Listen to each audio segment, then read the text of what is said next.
When a country raises tariffs, it might feel like an act of strength, a wall of protection, a stand for domestic jobs. But history tells a more complicated story. Sometimes tariffs fuel growth and spark new industries. Other times, they trigger trade wars, economic slowdowns, and global retaliation. So, what really happens when countries raise tariffs? Let's explore a century of answers.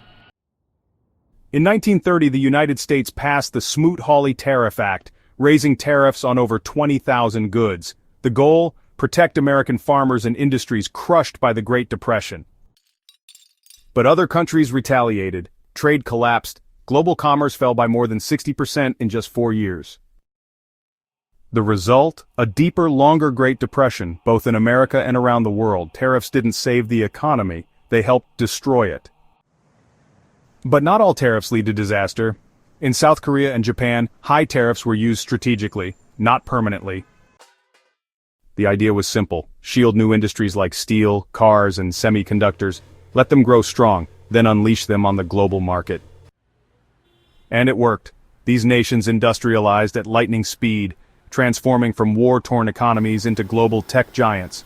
The key? Tariffs were temporary, targeted, and paired with fierce innovation. But in Latin America, the story unfolded differently. Countries like Brazil and Argentina embraced what's called import substitution industrialization. They raised tariffs to cut off foreign goods and build their own industries. And at first, it worked. Domestic production rose, factories opened. But without global competition, industries became bloated, inefficient, and uncompetitive. By the 1980s, debt crises and stagnation hit hard. Tariffs had turned from lifeline to anchor. In the 1980s, President Reagan took a more targeted approach. He slapped tariffs on Japanese motorcycles and imposed quotas on Japanese cars. Harley-Davidson survived. U.S. automakers got some breathing room, but Japan responded, not with retaliation, but with strategy. They opened factories in America, bypassing the tariffs and winning goodwill. Tariffs gave the U.S. time, but ultimately foreign firms adapted faster than domestic ones improved.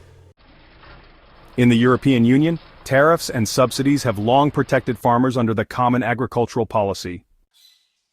The result? Stable, rural communities, but also massive market distortion and bitter resentment from developing nations locked out of EU markets. It's protectionism with a price billions in subsidies and a fractured global food system. Fast forward to 2018. President Trump launched a tariff war, mostly against China, but also targeting Canada, Mexico, and the EU.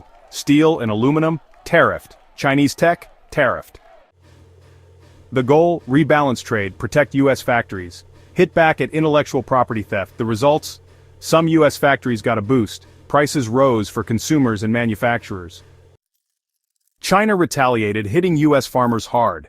Billions in subsidies were needed to offset the damage. Economists still debate the outcome, but the short-term cost was real, and long-term gains remain uncertain. And what about China? They responded by finding new trade partners and investing in domestic self-sufficiency. Rather than fold under U.S. pressure, China adapted, diversified, and in some cases even accelerated internal growth. Tariffs didn't stop the dragon. They made it evolve. History gives us no simple answer. Tariffs can protect, punish, or provoke. They can buy time, but they can't replace innovation.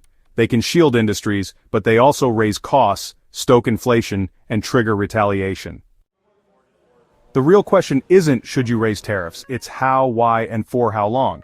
Because when tariffs become a strategy, they can build nations. But when they become a habit, they can tear economies apart. Tariffs shape nations, and so do choices. If you want more deep dives into the high-stakes decisions that define economies, hit that subscribe button and tap the bell.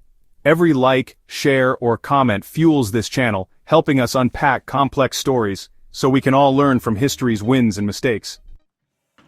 Stay curious, and I'll see you in the next chapter of global economics brought to life.